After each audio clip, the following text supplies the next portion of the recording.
আগে বলিনি কারণ সে আমার থেকে তখন দূরে ছিল। এখন সে আমার অনেক কাছে। নীলা নিদ্রার থেকে চোখ ফিরিয়ে নিয়ে জোরে একটা নিঃশ্বাস নিয়ে বলল, আচ্ছা, একটা সত্যি কথা বলবেন? কে? আপনার সাথে যে মেয়েটা গত পরশু এসেছে, সেই মেয়েটা নয় তো? যে মেয়েটাকে আপনি ভালোবাসেন? তোকে কেন বলবো? একটু তো ভালোভাবে কথা বলুন আমার সাথে। আমি এতটাও খারাপ নই, বুঝেছেন? যদি এতই ভালো হতি তাহলে কেন লেগে আছিস আমার পেছনে? আমি বারবার বারণ করছি আমার পিছনে না লাগার জন্য, তো কেন পড়ে আছিস? ভালোবেসেছি তাই। আচ্ছা, তাহলে আপনি এখন কি চাচ্ছেন? আপনাকে যেন আমি আর ডিস্টার্ব না করি, তাই তো? হ্যাঁ, ওকে, ডিস্টার্ব করব না। তবে আমাকে বলতে হবে আপনি কোন মেয়েকে ভালোবাসেন, যার জন্য আমাকে রিজেক্ট করছেন। যদি না বলি? তাহলে আমিও আপনার পিছু ছাড়বো না। হে আল্লাহ, এই কোন পাগলে পাল্লায় পড়লাম আমি? হ্যাঁ, আমি পাগল। এখন আপনি ঝটপট বলে ফেলুন কোন মেয়েকে ভালোবাসেন, না হলে আমি আপনার পিছু ছাড়বো না। ওকে ওকে, তোর ভাবনাই সঠিক। কত পরশু যে মেয়ে আমার সাথে এসছে, ওই মেয়ে। হায় আল্লাহ, তাহলে আমার বান্ধবী সুমির কথাই সঠিক। আপনি আপনার চাচাতো বোনের প্রেমেই পড়লেন। যা, আমার লাকটাই খারাপ। এবার তো আমার পিছু ছাড়। না, ছাড়বো না। ছাড়বি না মানে? এনে বললে আমি যদি বলি আমি কাকে ভালোবাসি তাহলে আমার পিছু ছেড়ে দিবে? হ্যাঁ বলেছি, তবে ভালোবাসার অধিকার আর চাইবো না। বন্ধুত্বের অধিকার তো পেতেই পারি। মানে? মানে আপনাকে আমার সাথে বন্ধুত্ব করতে হবে। যদি না করি? তাহলে আমি আপনার পিছু ছাড়বো না। ঠিক আছে ঠিক আছে ফ্রেন্ড, এবার আমার রুম থেকে বিদায় হ। আরে দোস্ত, যাবো তো, একটু তো কথা বলতে দে। হোয়াট দ্য, তুই আমাকে তুই করে বলছিস? হ্যাঁ বলছি, কারণ বন্ধুত্বে তুমি বা আপনি বললে রিলেশন ঠিক জমে না। আর তুইও তো আমাকে তুই করেই বলছিস। আমি তুই করে বলছি কারণ তুই আমার ছোট। আর রিলেশন মানে কি? আরে বন্ধুত্বের রিলেশন। ধুর, এখন তুই আমার রুম থেকে বের হ, আর যাতে তোকে আমার সামনে না দেখে। বন্ধুত্ব করছি কি দূরে থাকার জন্য নাকি? এখন তো আমি তোর পিছনে আরো বেশি করে ঘুরবো। তুই আমাকে তুই করে বলছিস আবার? আবার বলছিস, আবার বলছিস আমার পিছুও ছাড়বি না? তুই জানিস তোরা আমাদের এই বাড়ির ভাড়াটিয়া। আমি চাইলে যে কোনো সময় তোদের এই বাড়ি থেকে বের করে দিতে পারি। হ্যাঁ জানি তো। তাহলে আমার ওভার কনফিডেন্স নিয়ে আমার সামনে এসছিস কেন? আজ ভাড়াটিয়া বলে। আজ ভাড়াটিয়া বলে মানে? আজ ভাড়াটিয়া বলে। আরে বাবা, আজ ভাড়াটিয়া বলে মানে কি? আজ ভাড়াটিয়া বলে তুই আমার সাথে এমন ভাবে কথা বলছিস? শালা টিকটকার। তুই এখন রুম থেকে যাবি? হ্যাঁ যাচ্ছি, তবে মনে রাখিস আজ থেকে তুই আমার ফ্রেন্ড। আমারও একটা অধিকার আছে তোর উপর। তোর অধিকার মাই ফুড। তুই শুধু একটা মিনিট দাঁড়া। এই বলে নিদ্র রুমের ভেতর কিছু একটা খুঁজতে লাগলো। অবস্থা সাংঘাতিক দেখে নীলা তাড়াতাড়ি নিদ্রর রুম থেকে বেরিয়ে আসলো। নীলা রুম থেকে বেরিয়ে যেতে নিদ্র পেছন থেকে চিৎকার করে বলল, আর যাতে তোকে আমার সামনে না দেখে, তাহলে তোর খবর আছে, বলে দিলাম। এই বলে নিদ্র আবারও বেডে শুয়ে ঘুমিয়ে পড়ল। নিদ্রর রুম থেকে বেরিয়ে নীলা লিফটের দিকে যাচ্ছিল, ঠিক তখনই তৃপ্তি নিচতলা থেকে দোতলায় নিজের রুমে যাওয়ার জন্য সিঁড়ি বেয়ে উপরে উঠছেন। সিঁড়ির কাছে গিয়ে থমকে দাঁড়ালো নীলা। তৃপ্তিকে দেখে সে চমকে উঠল। আচ্ছা, তাহলে এই তো আর রহস্য। এই মেয়েটাই মনে হয় সেই মেয়ে। মেয়েটার ঠোঁট দুটো তো সেই সুন্দর, চোখ দুটো তো বাহ। এই কারণেই ওই শালা এই মেয়ের ওপর আসক্ত। এই কারণেই ওই শালা আমাকে রিজেক্ট করছে। আমার বান্ধবী সুমি তো দেখছিস ঠিকই বলেছে। কথাগুলো মনে মনে বলল নীলা। তৃপ্তি সিঁড়ি বেয়ে উপরে উঠে দেখলো একটা মেয়ে দাঁড়িয়ে আছে। সে কিছু না বলে মেয়েটার পাশ কাটিয়ে চলে যাবে এমন সময় মেয়েটা তৃপ্তির উদ্দেশ্যে বলল, নাম কি তোমার? তৃপ্তি দাঁড়িয়ে পড়ল। এরপর নীলার দিকে তাকিয়ে বলল, আমাকে বলছেন? তুমি ছাড়া এখানে আর কেউ আছে? তৃপ্তি একবার চারপাশে তাকিয়ে বলল, না, কেউ নেই। তাহলে? ও, আমার নাম তৃপ্তি। মা, নামটাও তো খুব সুন্দর। চেহারাটা যেমন নামটাও তেমন। কি আপু? আমি ঠিক বুঝলাম না। তোমাকে কিছু বুঝতেও হবে না, তুমি যাও। কিন্তু আপনার নাম কি আপু? আমার নাম দিয়ে তুমি কি করবে? না, এমনি জিজ্ঞাসা করলাম। আপনি আমার নাম জিজ্ঞাসা করলেন, তাই আমিও আপনার নাম জিজ্ঞাসা করলাম। এমন বাচ্চাদের মতো কথা বলছো কেন? আমার নাম লীলা। এই বাড়ির 5 তলায় ভাড়া থাকি। ও, যাও এবার। তৃপ্তি আর কথা না বলে সেখান থেকে চলে আসলো নিজের রুমে। আর নীলা চলে গেল নিজের ফ্ল্যাটে। আমি তো তোকে আগেই বলেছিলাম তুই এই মেয়ের থেকে কিছুই না। এখন আমার কথার প্রমাণ পেলি? নীলা জোরে একটা হাসি দিয়ে বলল, তুই কি ভাবছিস আমি ওই নিদ্রর পিছনে রিলেশন করার জন্য পড়েছিলাম? তাহলে? আরে বাবা, আমি ছাদে যাওয়ার জন্য প্ল্যান করছিলাম। এখন একটা প্ল্যান সাকসেসফুল হবে। মানে কি এসবের? তুই 1 মাসে শুধু ছাদে যাওয়ার জন্য নেত্র ভাইয়ের পেছনে রিলেশনের বাহানা নিয়ে ঘুরঘুর করছিলি? হ্যাঁ, তবে রিলেশন হয়ে গেলেও ছাড়তাম না তাকে। তাহলে কি ছাদে যাবার পারমিশন দিয়ে দিচ্ছে? আরে না, দেইনি। ওই ছেঁড়া আমার সাথে ঘাটতারা করে কথা বলে। তাহলে এই যে বললি একটা প্ল্যান সাকসেসফুল হবে। হবে। এখন থেকে ওই শালা নিদ্র বাদ। এখন থেকে আমার টার্গেট তৃপ্তি। তৃপ্তি?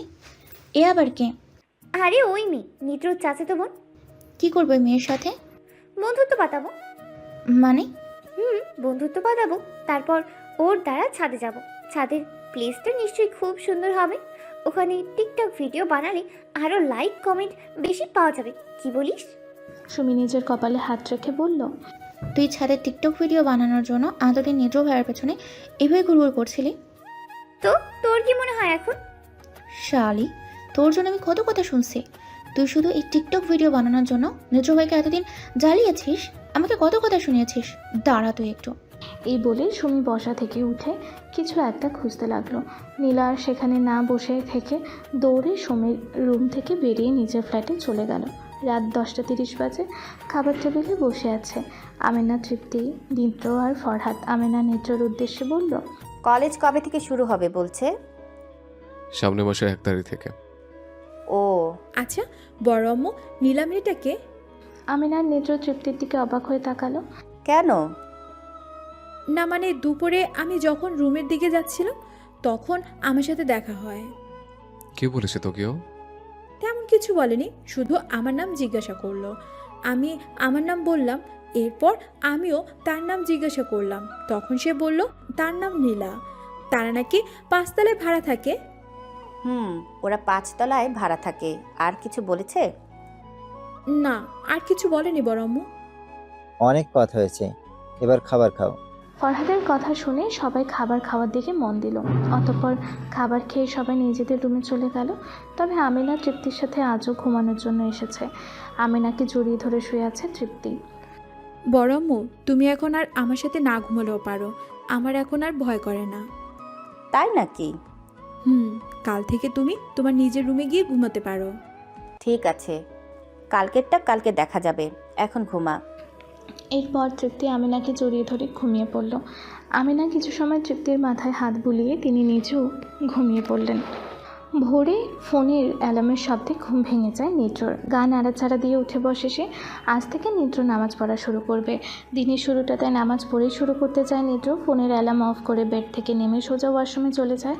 এরপর ফ্রেশ হয়ে নিজ রুম থেকে বেরিয়ে আসলো। নিজ রুম থেকে বেরিয়ে ফরহাদ আহমেদের রুমে চলে যায় নিদ্র। কারণ নিদ্র জানে ফরহাদ প্রতিদিন ভোরে মসজিদে নামাজ পড়তে যায়। ফরহাদের সাথে আজ নামাজ পড়তে যাবে নিদ্র, তাই তার আজ এত ভোরে ঘুম থেকে ওঠা। নিদ্র ফরহাদের রুমে গিয়ে দেখে ফরহাদ এখনও ঘুমিয়ে আছে। নিদ্র ফরহাদের পাশে গিয়ে আস্তে করে ফরহাদকে ডাক দিল, বাবা, বাবা। ফরহাদ একটু নড়ে চড়ে উঠল। আস্তে আস্তে চোখ খুলে তিনি দেখলেন নিদ্র দাঁড়িয়ে আছে তার বেডের পাশে। এটা দেখে তিনি বেশ অবাক হলেন। এরপর চট করে উঠে বসলেন তিনি। কিরে, তুই এই রুমে?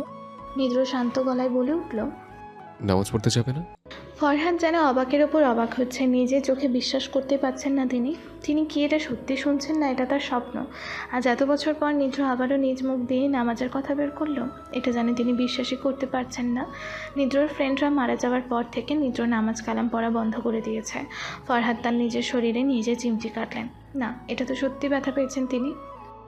আমি কি এটা সত্যি শুনছি, না এটা আমার স্বপ্ন?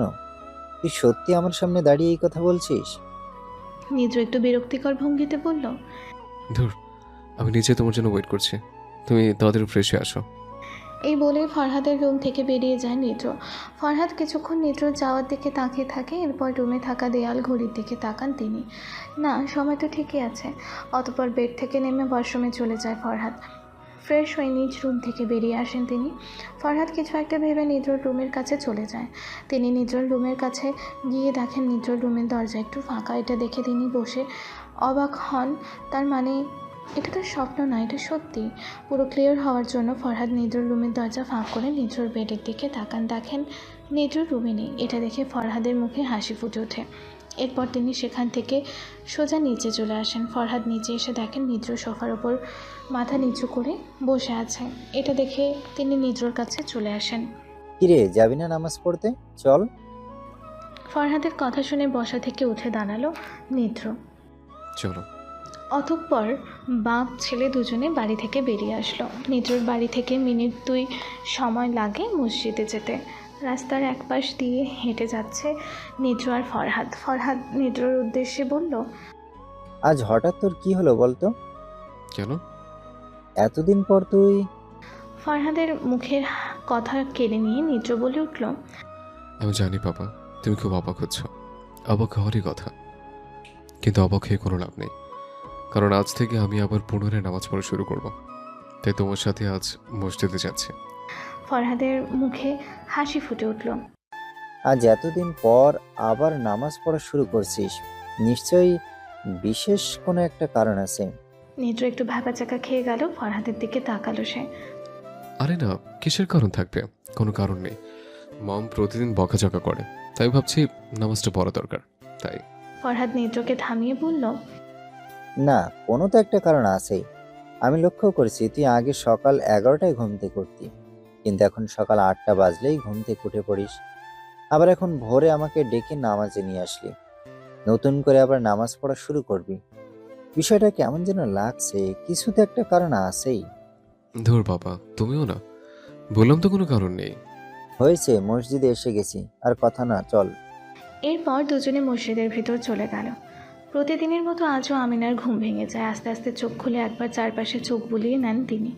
এরপর তৃপ্তির দিকে তাকায় আমিনা। দেখেন তৃপ্তি তাকে বাচ্চাদের মতো 2 হাতে জড়িয়ে ধরে এক পা আমিনার গায়ের ওপর তুলে দিয়েছে। আমিনার মুখে এক চিলতে হাসি ফুটে ওঠে। তিনি তৃপ্তির কপালে একটা চুমু দিলেন, এরপর মাথায় আলতো করে হাত বোলাতে লাগলেন। এভাবে কিছু সময় যাওয়ার পর আমিনা তৃপ্তিকে ডাক দিলেন। তৃপ্তি, ওঠ মা, নামাজ পড়বি না? কিন্তু তৃপ্তির কোনো হেলদোলি নেই। সে পরম যত্ন আমিনাকে জড়িয়ে ধরে ঘুমিয়ে আছে। আমিনা একটু জোর গলায় তৃপ্তিকে ডাক দিলে তৃপ্তি, তৃপ্তি এবার একটু নড়ে চড়ে উঠল। ওঠ, নামাজ পড়বি না? পড়বো তো, আগে আরেকটু ঘুমিয়ে নিই। ঘুম জড়ানো কণ্ঠে বলল তৃপ্তি। না না, এখন আর ঘুম নয়, আগে নামাজ পড়বি তারপর ঘুম। ওঠ। এই বলে আমিনা তৃপ্তিকে জোর করে টেনে উঠিয়ে বসালেন। এরপর আমিনা তৃপ্তিকে ওয়াশরুমে দিয়ে তৃপ্তির রুম থেকে বেরিয়ে আসেন। তৃপ্তির রুম থেকে বেরিয়ে আমিনা বেশ অবাক হন, কারণ তিনি দেখেছেন নিদ্রর রুমের দরজা একটু ফাঁক করা। নিদ্রর রুমে সামনাসামনি তৃপ্তির রুম, এটা আগে উল্লেখ করা হচ্ছে। আপনাদের সুবিধাতে আবারও মনে করিয়ে দিলাম। এই জন্য আমিনা তৃপ্তির রুম থেকে বেরোতে নিদ্রর রুমের দিকে চোখ পড়ে যায়। কৌতূহল নিয়ে আমিনা নিদ্রর রুমের দরজা ফাঁক করে ভেতরে তাকান। দেখেন নিদ্র নেই। এটা দেখে তিনি আরও অবাক হন। ধীর পায়ে রুমের ভেতর প্রবেশ করেন আমিনা। এরপর রুমটা ভালো করে দেখেন, কিন্তু কোথাও নিদ্র নেই। ওয়াশরুম, বারান্দা, রুমের সব জায়গা চেক করে আমিনা, কিন্তু কোথাও নিদ্রকে পান না তিনি। অতঃপর বিচলিত হয়ে পড়েন আমিনা। নিদ্রর রুম থেকে বেরিয়ে তাড়াতাড়ি নিজ রুমে চলে আসেন তিনি।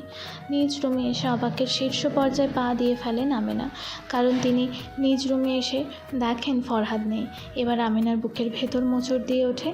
কোথায় গেল দুজনে? আনমনেই আমিনার মুখ দিয়ে বেরিয়ে আসে এই রকম কিছু শব্দ। এরপর আমিনা কিছু সময় ভেবে ধীরে ধীরে ওয়াশরুমের ভেতর চলে যান। ওয়াশরুমের ভেতর গিয়ে ওয়াশরুমে থাকা আয়নায় নিজেকে দেখে আরও অবাক হন আমিনা, কারণ কোন সময় তার 2 চোখ দিয়ে পানি গড়িয়ে পড়েছে এটা টেরই পাননি আমিনা। হঠাৎ আমিনার চোখ যায় ওয়াশরুমে থাকা বেসিনের দিকে। তিনি দেখেন বেসিনে পানি লেগে আছে। এটা দেখে আমিনার মুখে হাসি ফুটে ওঠে। 2 হাতের তালু দিয়ে 2 চোখের পানি মুছে বলে উঠল আমিনা। তার মানে ফরহাদ নামাজে গেছে? কিন্তু আমার ছেলে নিদ্র কোথায় গেল? না, নিদ্র নিশ্চয়ই ফরহাদের সাথে গেছে। মুখে এরকম কথা বলে তাড়াতাড়ি অজু করে ওয়াশরুম থেকে বেরিয়ে আসেন আমিনা। অতঃপর নামাজে বসে পড়েন তিনি। তৃপ্তি ঘুম ঘুম চোখে নামাজ পড়া শেষ করে আবারও ধপাস করে বেডের উপর শুয়ে পড়ল। নিদ্র আর ফরহাদ নামাজ শেষ করে মসজিদ থেকে বেরিয়ে আসলো। যাক, ভালোই হলো। প্রতিদিন একা একা এত ভোরে নামাজে আসতে ভালো লাগতো না। এখন থেকে বাপ বেটা দুজনে একসাথে নামাজে আসবো। নিদ্র কিছু বলল না। চল আজ একটু হাঁটাহাঁটি করে আসি। মানে? মানে এখন আমরা দুজনে। ফরহাদের মুখে কথা কেড়ে নিয়ে নিদ্র বলে উঠল, না বাবা, আজ না। আজ ভাল লাগছে না। কাল দুজনে মিলে নামাজ শেষ করে একসাথে করব। আজ ভাল লাগছে না। আরে চল, ভালো লাগবে। ভোরবেলায় হাঁটাহাঁটি করার মজাই অন্যরকম। বললাম তো ভালো লাগছে না, ঘুম পাচ্ছে খুব। ফরহাদ নিদ্রর মুখের দিকে তাকালো। নিদ্র দেখলেন সত্যি নিদ্রর চেহারা অন্যরকম হয়ে গেছে। একটা ঘুম ঘুম ভাব চলে এসেছে নিদ্রর মুখের মাঝে। ঠিক আছে চল, আজ বাসায় যাই, কাল না হয় ঘুরবো। এরপর দুজন হাঁটতে হাঁটতে বাড়ির কাছে চলে আসলো। অতঃপর দুজনে বাড়ির ভেতর প্রবেশ করলো। নিদ্র আর ফরহাদ বাড়ির ভেতরে এসে দেখলো আমেনা সোফার উপর মাথা নিচু করে বসে আছে। এটা দেখে নিদ্র আর ফরহাদ একে অপরের মুখ দেখাদেখি করলো। এরপর দুজনে আমেনার কাছে আসলো। কি ব্যাপার, তুমি এখানে এভাবে বসে আছো কেন? ফরহাদের কথা শুনে ফরহাদের দিকে তাকায় আমেনা। ফরহাদের পাশে নিদ্রকে দেখে ফুঁস করে জোরে একটা নিঃশ্বাস ছাড়লেন তিনি। এরপর নিজেকে একটু কন্ট্রোল করে ফরহাদের উদ্দেশ্যে বললেন, কোথায় গিয়েছিলে তোমরা দুজন? কোথায় আবার, নামাজে গিয়েছিলাম। ফরহাদের কথা শুনে ফরহাদের দিকে তাকায় আমেনা। ও কোথায় গিয়েছিল? নিদ্রকে উদ্দেশ্য করে বলে আমেনা। আমার সাথে নামাজে গিয়েছিল।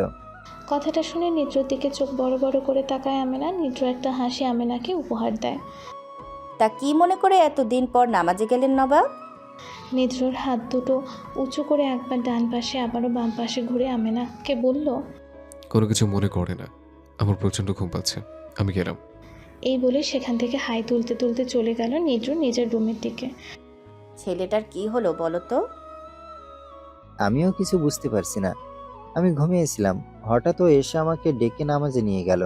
ফরহাদের কথা শুনে ফরহাদের দিকে চোখ বড় বড় করে তাকায় আমেনা। কি? নিদ্র নিজে তোমাকে ডেকে নামাজে নিয়ে গেল? হ্যাঁ, যাই হোক, এখন যেহেতু ও আবার নামাজ পড়া শুরু করেছে, সেহেতু তুমি এখন থেকে ওকে আর কিছু বলবে না। আমেনা মাথা ঝাঁকালো। আমারও কেমন যেন ঘুম ঘুম ভাব পাচ্ছে, আমিও গেলাম। এই বলে ফরহাদ সেখান থেকে নিজের রুমে চলে গেল আর আমেনা সেখানেই ঠাঁই কিছু সময় দাঁড়িয়ে রয়। এরপর কিছুটা খুশি মনে নিজের কাজে লেগে পড়েন আমেনা। নিদ্রা আবারও আগের মতো পুনরায় সব কিছু করবে এই ভেবে আমেনার খুশি হচ্ছে। সকাল 11টা বাজে। নিদ্র চলে গেল বন্ধুদের সাথে আড্ডা দিতে আর ফরহাদ অফিসে। আমেনা কিচেনে রান্না করছেন। তৃপ্তি নিজ রুমে বসে নিদ্রর ফোন দিয়ে গেম খেলছে। নিদ্র ফোন এখন বেশিরভাগ সময় তৃপ্তির কাছে থাকে। আসতে পারি? হঠাৎ কারো গলার আওয়াজ শুনে ফোন থেকে মাথা তুলে দরজার দিকে তাকালো। তৃপ্তি দেখলো নীলা দাঁড়িয়ে আছে। আরে আপু, আপনি ভিতরে আসুন। নীলা দরজার পাশ থেকে তৃপ্তির বেডের কাছে আসলো। তৃপ্তি শুয়েছিল। নীলা আসতে সেই শোয়া থেকে উঠে গোল হয়ে বসলো। নীলা তৃপ্তির বেডের পাশে বসলো। কি করছিলে? এই তো গেম খেলছিলাম। কেন, কিছু বলবেন আপু? না, এমনি আসলাম তোমায় দেখতে। একা একা বাসায় ভালো লাগছিল না, তাই ভাবলাম তোমার সাথে একটু দেখা করা যায়। কেন, আপনার কোনো ফ্রেন্ড নেই? আছি, কিন্তু সে সকাল হলেই কাজে চলে যায় আর আসে বিকেল 5টায়। ও, তুমি তো এখানে নতুন। হুম। ঠোঁট উল্টে বলল তৃপ্তি। চলো আমরা দুজন ফ্রেন্ড হই। মানে? মানে আমরা দুজন আজ থেকে ফ্রেন্ড। তুমি তো এখানে নতুন, কাউকে ঠিক মতো চেনোই না, আর আমারও সময় কাটানোর কোনো ফ্রেন্ড নেই। দুজনে ফ্রেন্ড হলে জমবে ভালো, অনেক মজা করতে পারবো। কিন্তু আপনি তো আমার থেকে বয়সে অনেক বড়। বড় হয়েছে তো কি হয়েছে, বড়দের সাথে ফ্রেন্ডশিপ করা যায় না নাকি? যায়, কিন্তু আচ্ছা, তুমি এবার কিসে পড়ো? এবার এসএসসি পরীক্ষা পাশ করে ইন্টারে ভর্তি হয়েছে। তাহলে তো মাত্র 5 বছরের বড় আমি। এটাকে কেউ বড় বলে? এর থেকেও বয়সে বড় লোকদের সাথে ফ্রেন্ডশিপ করা যায়। ফ্রেন্ডশিপ করতে বয়স না, মন লাগে, বুঝছো? ও, ধুর, বাদ দাও তো। আজ থেকে তুমি আমাকে তুমি করেই বলবে, আপনি করে আর বলবে না, কারণ আমরা দুজন আজ থেকে ফ্রেন্ড। ওকে? ঠিক আছে। এখন এখানে বসে থাকবে নাকি অন্য কোথাও যাবে? মানে কোথায় যাব? নীলা কিছুক্ষণ ভেবে বলে উঠল, চলো ছাদে যাই। না, ছাদে যাওয়া যাবে না। কেন? কারণ ছাদের দরজায় তালা লাগানো আর চাবি ভাইয়ার কাছে। তো নিয়ে আসো। কিন্তু ভাইয়া তো বাসায় নেই, কোথায় গেছে? তার বন্ধুদের কাছে গেছে। নীলা কিছু একটা ভাবনার মাঝেই পড়ে গেল। তোমার সাথে যে করেই হোক আমাকে ভাব জমাতেই হবে, তারপর না হয় ছাদে যাওয়া যাবে। এখন অন্য একটা প্ল্যান করতে হবে। মনে মনে এসব ভাবতে লাগলো নীলা। নীলার ভাবনা দেখে তৃপ্তি বলে উঠল, কি ভাবছেন আপু? না কিছু না, ভাবছি এখন কি করা যায়। আর তোমাকে না বলছি আমাকে আপনি করে না বলতে। ও সরি। ইটস ওকে, এরপর থেকে আর আপনি করে বলবে না। চলো তোমাকে আমাদের ফ্ল্যাট ঘুরিয়ে নিয়ে আসি। এখন যাব? হ্যাঁ এখনই চলো। কিন্তু আচ্ছা ঠিক আছে চলো। এরপর তৃপ্তি আর নীলা তৃপ্তির রুম থেকে বেরিয়ে আসলো।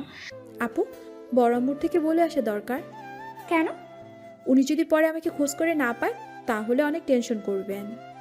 ও, এই বড় আম্মুকে? বড় আম্মু হচ্ছে নিদ্র ভাইয়ার আম্মু, মানে আমার জেঠিমা। আর আমি ওনাকে বড় আম্মু বলে ডাকি। তাই? হুম। চলো দুজনে একসাথে তোমার বড় আম্মুর সাথে দেখা করে আসি। এই বলে নিচতলার দিকে হাঁটা ধরলো দুজনে। টুকটাক কথা বলতে বলতে নিচতলায় কিচেনের সামনে চলে আসলো তৃপ্তি আর নীলা। আমিনা আপন মনে রান্না করে যাচ্ছেন। বড় আম্মু! তৃপ্তির গলার আওয়াজ শুনে কিচেনের দরজার দিকে তাকায় আমিনা। তিনি দেখেন তৃপ্তি আর নীলা দাঁড়িয়ে আছে। কি হয়েছে? কিছু লাগবে? না। তাহলে না মানে আন্টি, আমি ওকে আমাদের ফ্ল্যাটে একটু নিয়ে যেতে চাই। নীলার কথা শুনে নীলার দিকে তাকায় আমিনা। কেন? এমনি একটু ঘুরিয়ে ফিরিয়ে নিয়ে আসি আমাদের ফ্ল্যাট থেকে। ও একা একা রুমের ভিতরে বসে আছে, তাই ভাবলাম। তৃপ্তি, বড় আম্মু যাই? আমিনা একটু সময় নিয়ে কিছু একটা ভেবে এরপর বললেন, ঠিক আছে যা, তবে সাবধানে চলাফেরা করবি। আচ্ছা। নীলা ওর মাঝে একটু বাচ্চা বাচ্চা স্বভাব আছে, ওকে একটু। আমিনার কথার মাঝখানে তৃপ্তি বলে উঠল, বড় আম্মু, আমি এখন আর বাচ্চা নেই, আমি এখন বড় হয়েছি। দূর, ভাল লাগে না, সবাই শুধু আমাকে বাচ্চা বলে। আমিনা একটু হেসে উঠলেন। হয়েছে, আমি বুঝতে পারছি তুই বড় হয়েছিস। আন্টি আমি আসছি, আপনি কোনো চিন্তা করবেন না। তৃপ্তি চলো যাই।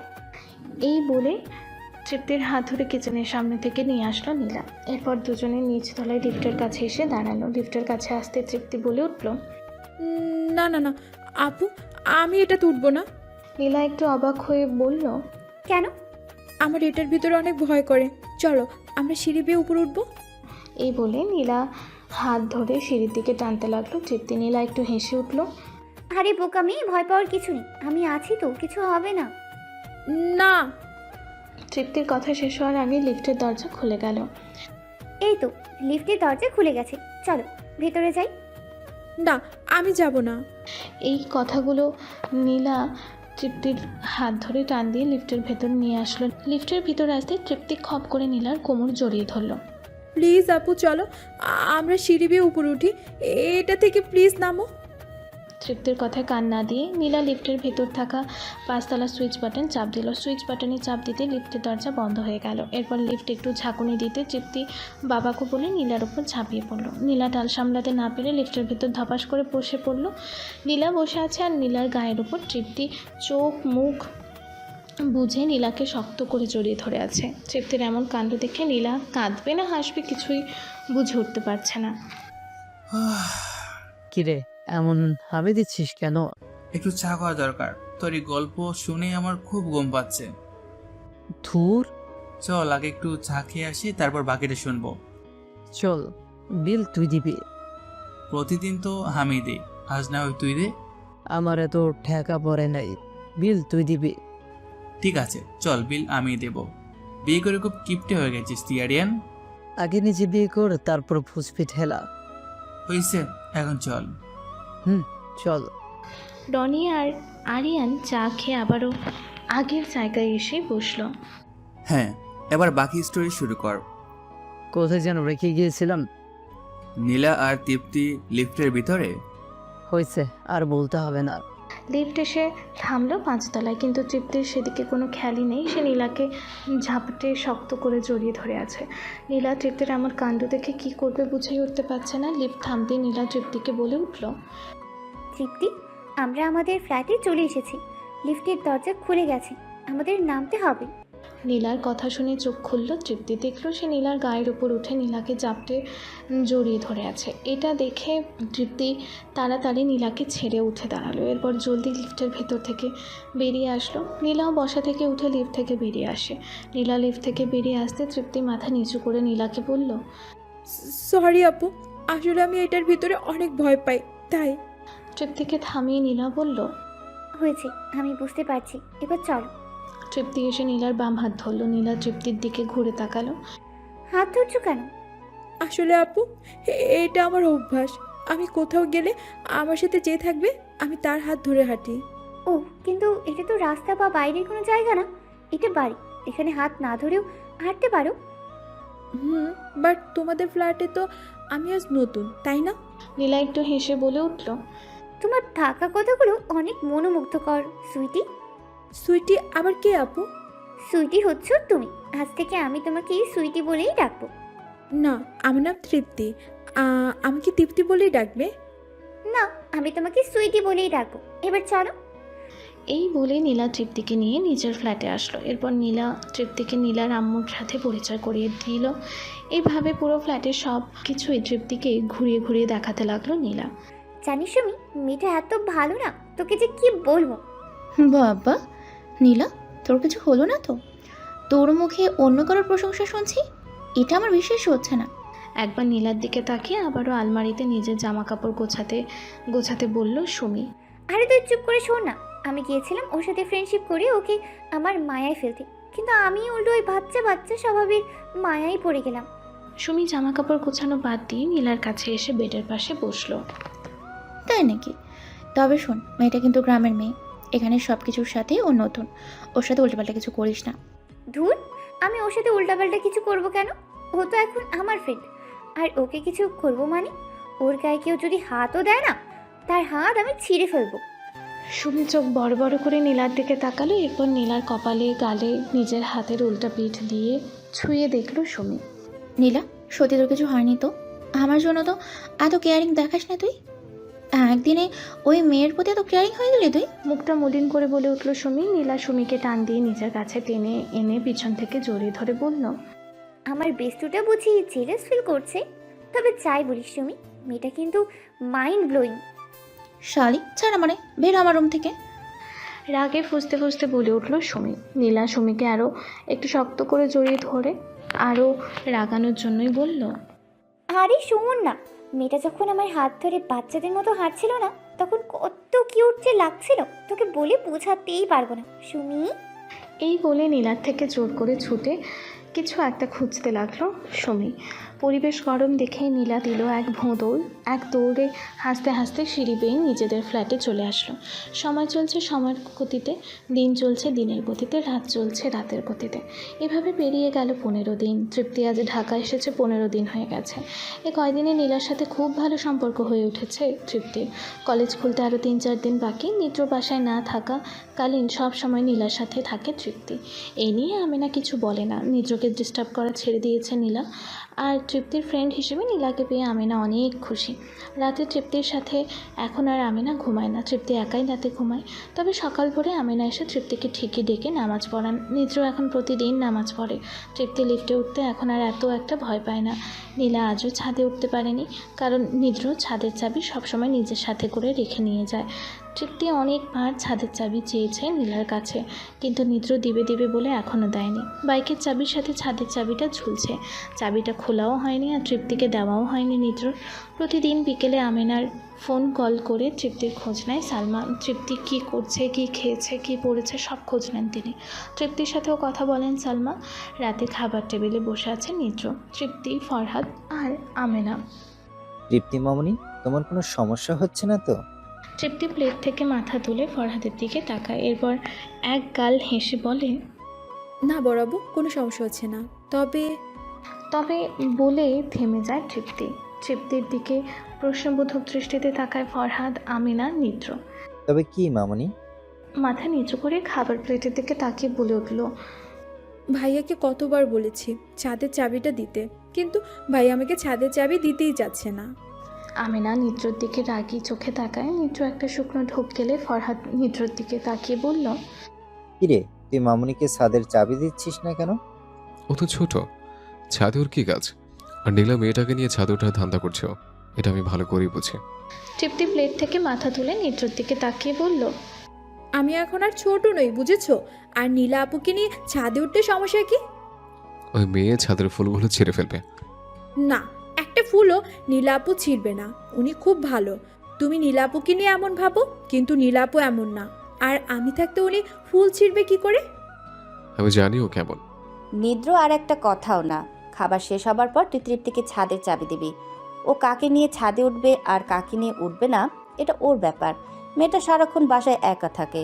তুই তো নিজের ফ্রেন্ডের সাথে ঘুরতে চলে যাস। খবর রাখিস মেয়েটা সারাদিন কি করে? নীলা আছে বলে আমি এখন চিন্তামুক্ত আছি। তুই খাবার শেষ হবার পরই ছাদের চাবি দিবি ওকে। কঠিন গলায় বলে ওঠে আমেনা। কিন্তু মম, আমি আর একটা কথাও শুনতে চাই না। তুই ছাদের চাবি দিবি মানে দিবি।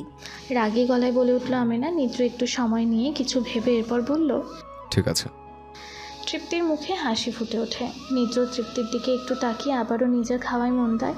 অতঃপর খাবার শেষ করে নিজের রুমে চলে আসে নিদ্র। ফরহাদও নিজের রুমে চলে যায়। আমেনা খাবার টেবিল ফ্রেশ করার কাজে লেগে পড়েন। তৃপ্তি আমেনার সাথে কাজ হাত লাগাতে চেয়েছিল, কিন্তু আমেনা ধমক দিয়ে তৃপ্তিকে সেখান থেকে পাঠিয়ে দেন।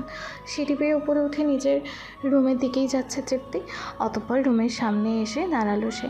তখনই তৃপ্তির মনে হলো সে তো নিদ্রর থেকে ছাদের চাবি নেয়নি। মনে হতেই পিছনে ঘুরে নিদ্রর রুমের দরজা খুলে ভিতরে তাকালো তৃপ্তি। ভিতরে তাকিয়ে দেখে নিদ্র বেডের উপর শুয়ে শুয়ে ফোনে কার সাথে কথা বলছে। এটা দেখে তৃপ্তি আস্তে আস্তে নিদ্রর রুমের ভিতর প্রবেশ করলো। এরপর নিদ্রর বেডের কাছে গিয়ে দাঁড়ালো। বেডের কাছে গিয়ে দাঁড়াতেই নিদ্র তৃপ্তির ডান হাত ধরে হ্যাঁচকে একটা টান দিয়ে নিচের ওপর ফেলে দিল। তৃপ্তি মুখে আউচ এমন একটা শব্দ করে নিদ্রর গায়ের ওপর পড়ে গেল। নিদ্র তার এক হাত দিয়ে তৃপ্তিকে শক্ত করে জড়িয়ে ধরে ফোনে কথা বলতে লাগলো। আর তৃপ্তি নিদ্রর থেকে ছোটার ব্যর্থ চেষ্টা করতে লাগলো। কিছুক্ষণ চেষ্টা করার পর যখন ছুটতে পারলো না, তখন নিদ্রর বুকে থুতনি ঠেকিয়ে নিদ্রর মুখের দিকে এক দৃষ্টিতে তাকিয়ে রইল তৃপ্তি। নিদ্র তৃপ্তির দিকে তাকিয়ে তাকিয়ে ফোনে কথা বলতে লাগলো। হঠাৎ তৃপ্তির মাথায় দুষ্টবুদ্ধি নাড়া দিল। সে এক হাত নিদ্রর ঠোঁটের কাছে নিয়ে গেল। নিদ্র ফোনের ওপাশে থাকা ব্যক্তিকে কিছু বলতে যাবে, এমন সময় তৃপ্তি নিজের আঙুল দিয়ে নিদ্রর নিচের ঠোঁটটা একটু নাড়া দিয়ে দিল। নিদ্রর কথা আটকে গেল। তৃপ্তি খিলখিলিয়ে হেসে উঠল। ফোনের ওপাশে থাকা ব্যক্তি নিদ্রকে বলল, এই নিদ্র, তোর সাথে মেয়ে মানুষের আওয়াজ, কাহিনী কি? আমি তোর। এমন সময় তৃপ্তি আবারও নিদ্রর নিচের ঠোঁটে নাড়া দিল। নিদ্র কথা আবারও আটকে গেল। তৃপ্তি এবার উচ্চস্বরে হেসে উঠল। নিদ্র তাড়াতাড়ি কল কেটে দিল। তৃপ্তি তখনও হাসছে। নিদ্র এক দৃষ্টিতে তৃপ্তির হাসি দেখছে। তৃপ্তির হাসি দেখে নিদ্রর মুখে একটা তৃপ্তির হাসি ফুটে ওঠে। নিদ্র হাত থেকে ফোন সাইডে রেখে সেই হাত দিয়ে তৃপ্তিকে জড়িয়ে নেয়। নিদ্রর কথা বলা থেমে গেছে দেখে তৃপ্তিও আস্তে আস্তে নিজের হাসি থামায়। নিদ্র এবার তৃপ্তিকে আরও একটু শক্ত করে জড়িয়ে ধরে। তৃপ্তির দুই চোখে চুমু দেয়। হঠাৎ এমন হওয়ায় তৃপ্তি নিদ্রর দিকে চোখ গরম করে তাকায়। এটা কি হলো? কি হলো? চুমু খেলে কেন? হুম। আমার মন চাইলো তাই। না, মন চাইলো এখন থেকে আর তুমি আমাকে চুমু দিতে পারবে না। কেন? কেন মানে তোমাকে কতবার বলেছি আমাকে ছাদের চাবি দেওয়ার জন্য, কিন্তু তুমি দিলে না। আমার একটা কথাও শোনো না তুমি। আর ওই দিন কি বলেছিলে যেন? ও হ্যাঁ, মনে পড়েছে, আমি ছাদের দ্বিতীয় মালিক। তাহলে আমাকে ছাদের চাবি দাও না কেন? হ্যাঁ, তাই এবার থেকে তুমি আর আমাকে চুমু দিতে পারবে না। কথাগুলো বলে তৃপ্তি নিদ্রর থেকে মুখ ঘুরিয়ে নিল। নিদ্র তৃপ্তির দুগালে হাত রেখে নিজের দিকে ঘোরালো আবারও। আমার কেটেটা বলছি রাগ করেছে? আরে বাবা, ছাদের চাবি দিব তো বলছি। তাহলে দাও, এত বেশি কথা বলো কেন? নিদ্র তৃপ্তির দুই গাল থেকে হাত সরিয়ে বেডের সাথে থাকা টেবিলে লাইটের পাশ থেকে বাইকের চাবিটা হাতে নিল। এরপর বাইকের চাবিটার পাশ থেকে ছাদের চাবিটা খুলল। বাইকের চাবিটা আবারও আগের জায়গায় রেখে তৃপ্তির সামনে ছাদের চাবিটা ধরল নিদ্র। তৃপ্তি চাবিটা চট করে নিয়ে নিল। নিদ্র আবারও তৃপ্তির পিঠে দুই হাত রেখে তৃপ্তিকে জড়িয়ে ধরল। হ্যাপি? তৃপ্তি খুশিতে ডকমক করতে করতে বলল, অনেক। নিদ্র তৃপ্তির গলায় মুখ গুজে তৃপ্তির গায়ে ঘ্রাণ নিতে লাগলো। তৃপ্তি নিজে দুই চোখ বুঝে নেয়। কি হচ্ছে সে কিছুই বুঝতে পারছে না। সুরসুরি লাগার কারণে মোচড়াতে থাকে তৃপ্তি। নিদ্র আলতো করে তৃপ্তির গলায় দুমুঠো চোয়ায়। কেঁপে ওঠে তৃপ্তি। নিদ্র মাথার চুল খপ করে মুঠিতে আবদ্ধ করে তৃপ্তি। কি করছো ভাইয়া? আমার শ্বশুরে লাগছে। হঠাৎ তৃপ্তির কথায় বাস্তবে ফিরে নিদ্র। সে তৃপ্তির গলা থেকে মুখ সরিয়ে নিল তাড়াতাড়ি। তৃপ্তি জোরে একটা নিঃশ্বাস ছাড়ল। একটুর জন্য যেন পুরো দম বন্ধ হয়ে গেছিল তৃপ্তির। নিদ্র তৃপ্তির কপালের সাথে নিজের কপাল ঠেকিয়ে বলে উঠল। চলে যা। নিদ্রর কথা শুনে চোখ খুলল। নিদ্রর দিকে তাকায় তৃপ্তি। দেখে নিদ্র দুই চোখ বুঝে তার কপালে কপাল ঠেকিয়ে আছে। তৃপ্তি কিছুটা অবাক হয়ে বলল, মানে? রুম থেকে চলে যা তাড়াতাড়ি। কেন? আমার আরও কিছু কথা আছে তোমার সাথে। তুই এখন তাড়াতাড়ি রুম থেকে চলে যা। আমার নিজেকে কন্ট্রোল করতে খুব কষ্ট হচ্ছে। মানে কি বলছো তুমি? আমি কিছু বুঝতে পারছি না। নিদ্র তৃপ্তিকে ছেড়ে একপাশে শুইয়ে দিল। এরপর শোয়া থেকে উঠে বসলো। তৃপ্তিও উঠে বসলো। কি হয়েছে তোমার ভাইয়া? শরীর খারাপ লাগছে? কিছু না, তুই এখন যা, গিয়ে ঘুমিয়ে পড়। তোর যা কথা আছে আমি কাল শুনবো। আচ্ছা। এই বলে তৃপ্তি বেড থেকে নেমে কিছুটা খুশি মনে নিজের রুমে চলে আসে। নিদ্র জোরে একটা নিঃশ্বাস ছাড়লো। এরপর ওয়াশরুমে গিয়ে চোখে মুখে পানি দিয়ে আবারও রুমে এসে বেডের ওপর শুয়ে ঘুমিয়ে পড়ল। সকাল 10:30। নিদ্র বাড়ি থেকে বেরিয়ে গেছে বন্ধুদের কাছে। আমেলা দৈনিক যে কাজ করেন সেই কাজ করছেন তিনি, মানে রান্নাবান্নার জন্য আয়োজন করছেন। ফরহাদ অফিসে তৃপ্তি নিচের তলায় সোফার উপর বসে টিভিতে কার্টুন দেখছে। হঠাৎ কেউ তৃপ্তির হাত থেকে রিমোটটা টান দিয়ে নিয়ে নিল। এরপর টিভিটা অফ করে দিল। তৃপ্তি দাঁত কটমট করে পাশে তাকালো। দেখল নীলা তার পাশে বসে তার দিকেই তাকিয়ে আছে। তৃপ্তি একগাল হেসে বলল, আরে আপু, তুমি কখন এলে? নীলা বসা থেকে উঠে দাঁড়িয়ে বলল, এসেছি তো অনেকক্ষণ হয়ে গেছে। ও সরি, টিভি দেখছিলাম তাই বুঝতে পারিনি। এভাবে টিভির দিকে তাকিয়ে থাকলে বুঝবে কি করে? তৃপ্তি ঠোঁট উল্টে মুখে আওয়াজ করলো, চলো তোমার রুমের দিকে যাই। আচ্ছা চলো। এই বলে বসা থেকে উঠে নিজের রুমের দিকে হাঁটা ধরল তৃপ্তি। তৃপ্তির পাশে হাঁটতে লাগলো নীলা। এরপর দুজনে টুকটাক কথা বলতে বলতে দোতলার রুমে আসলো। দুজনে গিয়ে পেটের উপর বসলো। এবার বলো, আমার সাথে ফ্রেন্ড হয়ে তোমার কেমন লাগছে সুইটি? আপু, তোমাকে না বলেছি আমাকে সুইটি বলে ডাকবে না? কেন? সুইটি বলে ডাকলে সমস্যা কি? আমার নাম ছাড়া আমাকে যদি কেউ অন্য নামে ডাকে তাহলে আমার অনেক আনইজি ফিল হয়, বিরক্ত লাগে। এই কথা আমি আর কতবার বলবো তোমায়? বিরক্ত লাগুক আর যাই লাগুক, আমি তো সুইটি বলেই ডাকবো। দূর, বলতে বলছি না আমার সাথে ফ্রেন্ড হয়ে তোমার কেমন লাগছে? তোমার সাথে ফ্রেন্ড হয়ে আমার অনেক ভালো লাগছে, কিন্তু তুমি শুধু সুইটি বলে ডাকো আমায়, আমার ভালো লাগে না। আমি এতটাও দেখতে সুইট না, ওকে? গাল ফুলিয়ে নীলার থেকে মুখ সরিয়ে অন্যদিকে তাকিয়ে বলে তৃপ্তি। নীলা তৃপ্তির কাছে এসে তৃপ্তির দুই গালে নিজের দুই হাত দিয়ে একটু এদিক সেদিক টানতে টানতে বলল, তুমি অনেক সুইট সুইটি, তাই তো তোমায় সুইটি বলেই ডাকি। আর তুমি যতই রাগ করো না কেন, তোমাকে তো আমি সুইটি বলেই ডাকবো। রাগ করলেও তোমাকে অনেক সুইট লাগে সুইটি। তৃপ্তি আর কিছুই বলল না। সে বুঝে গেছে নীলাকে বলে আর কোনো লাভ হবে না। এই কয়দিনে সে নীলাকে অনেকবার বারণ করেছে সুইটি বলে না ডাকার জন্য, কিন্তু নীলা শোনেনি।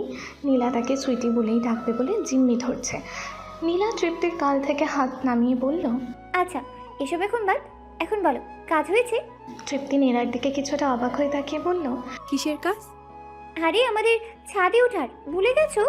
ও সেটা আমি তো ভুলেই গিয়েছি তোমাকে বলতে।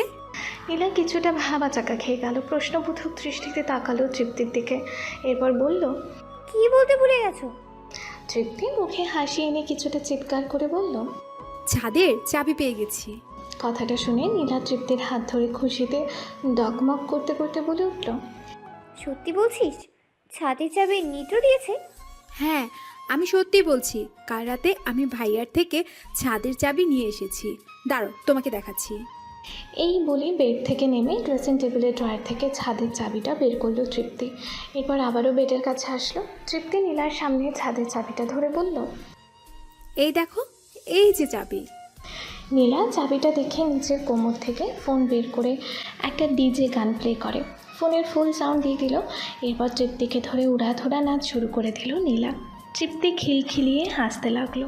নীলার সাথে তাল মিলিয়ে এরপর সেও নাচতে লাগলো। কিছুক্ষণ নাচানাচি করে হাঁপিয়ে গেল দুজনে। পুরো শরীর ঘামে ভিজে চপচপা হয়ে গেছে দুজনের। নীলা হাঁপাতে হাঁপাতে চিত হয়ে ধপাস করে তৃপ্তির পেটের উপর শুয়ে পড়ল। তৃপ্তিরও একই অবস্থা। সেও জোরে জোরে নিঃশ্বাস নিতে নিতে দুই হাত দুই দিকে প্রসারিত করে। বেডের ওপর চিত হয়ে ধপাস করে শুয়ে পড়ল নীলার পাশে। নীলার চোখ বেডের পাশে যেতেই দেখলো এসির রিমোট। সে হাত বাড়িয়ে রিমোটটা নিয়ে এসিটা একটু বাড়িয়ে দিল। এরপর দুজনে চুপচাপ কিছু সময় কাটালো। দুজনের শুধু শ্বাস নেওয়ার শব্দ শোনা যাচ্ছে। নীরবতা ভেঙে হাঁপাতে হাঁপাতে তৃপ্তি বলে উঠল, এখন কি ছাদে যাব আপু? তৃপ্তির কথা শুনে তৃপ্তির দিকে মাথা কাত করে তাকালো নীলা। দেখলো তৃপ্তি তার দিকে তাকিয়ে কথা বলছে। নীলা একটু হেসে তৃপ্তিকে বলল, না, এখন ছাদে যাব না। তৃপ্তি কিছুটা অবাক হলো। এতদিন ছাদে যাওয়ার জন্য নীলা তৃপ্তিকে জ্বালিয়ে মেরেছে, আর এখন সেই বলছে ছাদে যাবে না। কেন ছাদে যাব না কেন? আরে বোকা, ছাদে এখন প্রচণ্ড রোদ, রুমের ভেতরেই থাকতে পারছি না গরমে, আর ছাদে গেলে তো মরেই যাব। ও এই ব্যাপার, তাহলে কখন যাবে? বিকেলে যাব। এখন তো ছাদের চাবি আমাদের কাছে, বিকেলে এই রোদ পড়া কমবে, তখন তোকে নিয়ে ছাদে যাব। ও সরি, তুই করে বলে ফেলেছি তোমাকে।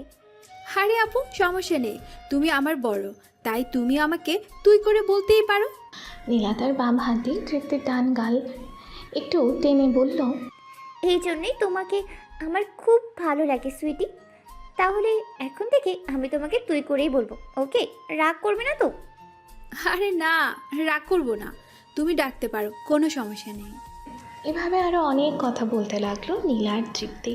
পুরো গল্প জুড়ে দিয়েছে দুজনেই। তৃপ্তি তার গ্রামের বাড়ির সব বিবরণ দিচ্ছে, আর নীলা শুনে শুনে সেই গ্রামের উপর ক্রাশ খাচ্ছে। আমিনা একবার এসে তৃপ্তির রুমের দরজার পাশ থেকে দেখে গিয়েছিল দুজনকে। নিত্র বাড়ি থেকে বেরিয়ে এসে সোজা ক্লাবে চলে যায়। ক্লাবে গিয়ে দেখে জ্যাক চোখ বুঝে চেয়ারে চিত হয়ে শুয়ে যাচ্ছে সুজনের কোলে, আর সুজন জ্যাকের দাড়িগুলোতে ধীরে ধীরে হাত বুলিয়ে দিচ্ছে। রাহুল প্লাস সাব্বির প্লাস রাশেদ বসে বসে কী নিয়ে যেন কথা বলছে। ক্লাবের সামনে কাঁচের দেয়াল থাকায় বাহির থেকে সব দেখা যায় ভিতরে কী হচ্ছে। নিত্র বাইকে ক্লাবের সামনে পার্ক করে ক্লাবের ভিতর প্রবেশ করে। ক্লাবের ভিতরটা এসে নিত্র শুনতে পেল রাহুল বলছে, আরো কয়দিন থেকে যা, ওখানে গিয়ে তোরা এখন কি করবি? আঙ্কেলদের তো আরো হেল্প করবি না? টোটো করে ঘুরে বেড়াবি? দেখ রাহুল, এখানে এসেছি আজ 3 মাস হয়ে গেছে। ড্যাড অনেক রাগারাগি করছে চলে যাওয়ার জন্য। হ্যাঁ, আমার আব্বু অনেক রাগারাগি করেছে। নিত্র কথাগুলো শুনে বলে উঠল, কি হচ্ছে এখানে? কে কোথায় যাবে? নেত্রের উপস্থিতি এতক্ষণে টের পায়নি রাহুল, সাব্বির, রাশেদ, সাথে সুজন এবং জ্যাকও। নিদ্রর কথা শুনে জেকের দাড়িতে হাত বুলানো বন্ধ করে দেয় সুজন। এরপর সবাই নিদ্রর দিকে তাকায়, শুধু জ্যাক ছাড়া, কারণ জ্যাক এতক্ষণ ঘুমিয়ে গেছে। ওরা সবাই নিদ্রর দিকে তাকিয়ে আছে দেখে নিদ্র বলল, আমি কি মঙ্গল গ্রহের এলিয়েন যেমন দিকে কেমন করে তাকিয়ে আছিস? নিদ্র কথা শুনে নিদ্র থেকে চোখ নামিয়ে নেয় সবাই। রাহুল মাথা চুলকাতে চুলকাতে নিদ্রর উদ্দেশ্যে বলল, কাল রাতে মেয়েটা কে ছিল রে নিদ্র? হঠাৎ রাহুল এই প্রশ্ন করায় নিদ্র এই কথার উত্তরে কী বলবে বুঝতে পারছে না। তবে এটা বেশ বুঝতে পারছে কাল রাতের কথা রাহুল সবাইকে বলে দিয়েছে, তাই তো সবাই নিদ্রর দিকে মন করে তাকিয়েছিল। তৃপ্তির কথা এখনও এদের জানায়নি নিদ্র। নিদ্র কোন কথা বলছে না দেখে ওরা আবারও নিদ্রর দিকে তাকালো। দেখলো নিদ্র কী যেন ভাবছে। এবার সাব্বির বলে উঠল, আসলে ব্যাপারটাকে বলতো, কাল রাতে তুই যখন রাহুলের সাথে কথা বলছিলি তখন নাকি রাহুল কোনো মেয়ের গলার আওয়াজ শুনতে পায়। তোর সাথে তখন কে ছিল? হ্যাঁ বল। নিদ্র চোখ বুঝে জোরে একটা নিঃশ্বাস নিয়ে ওদের পাশে একটা চেয়ারে টেনে বসলো। রাশেদ আর সুজন শুধু তাকিয়ে আছে নিদ্রর দিকে। আমার চাচাতে বোন তৃপ্তি। আমি যেদিন গ্রাম থেকে ঢাকায় আসি ওই দিনে ওকে আমি আমার সাথে করে নিয়ে আসি। এখানে আদিদের কলেজে ভর্তি করিয়ে দিয়েছি ওকে। এবার ইন্টার ফার্স্ট ইয়ারে পড়ে। এখন থেকে ঢাকায় থাকবে ও। এতদিন আমাদের এই কথা কেন বলিসনি? বলিনি কারণ... নিদ্রকে থামিয়ে রাহুল বলে উঠল, আরে বাদ দে না, কারণ বলতে হবে না তোকে। যতদূর বলেছিস ততদূরই এনাম। এখন বল, ও সিঙ্গেল আছে তো? ও দেখতে কেমন? ওর হাসিটা শুনে আমি ফিট হয়ে গেছি রে মামা। আমার সাথে রিলেশন করিয়ে দে। রাহুলের কথা শুনে মাথা গরম হয়ে যায় নিদ্রর। ঠাস করে একটা চর বসিয়ে দেয় নিদ্র রাহুলের গালে। রাহুল নিজের গাল ডলতে ডলতে বলল, মারলি কেন? আমি কি কিছু ভুল বললাম? ও তো তোর চাচাতো বোন হয়। আমার সাথে রিলেশনে গেলে কি হবে? আমি কি খারাপ ছেলে? নিদ্র এবার রাহুলের আরেকটা গালে চর মারে। রাহুল শুধু গালে হাত দিয়ে নিদ্রর দিকে হামলার মতো তাকিয়ে আছে। নিদ্রর চোখ মুখ লাল হয়ে গেছে। কপালের রগ টান টান হয়ে দাঁড়িয়ে গেছে। রাহুল দেখে ভেতরে ভেতরে একটু ভয় পেয়ে যায়। শুকনো একটা ঢোক গেলে সে, কিন্তু নেত্রর রাগ হলো কেন রাহুল সেটাই বুঝতে পারছে না। সাব্বির, সুজন আর রাশেদ শুধু তাকিয়ে আছে। নেত্র রাহুলের গাল থেকে রাহুলের হাত সরিয়ে নিজের বাম হাত দিয়ে রাহুলের থুতনি চেপে ধরে মুখের কাছে মুখ নিয়ে রাহুলের চোখে চোখ রেখে বলল, ও শুধু আমার। ওর দিকে যে চোখ তুলে তাকাবে তার চোখ আমি চিরদিনের জন্য তুলে ফেলবো। আমার জানার দিকে যে চোখ দিবে তার চোখ আমি তুলে ফেলবো, মনে রাখিস। এই বলেই রাহুলের থুতনি ছেড়ে দিয়ে উঠে দাঁড়ালো নেত্র। হন হন করে সেখান থেকে ক্লাবের ভেতর থাকা একটা রুমের ভেতর চলে আসলো নেত্র।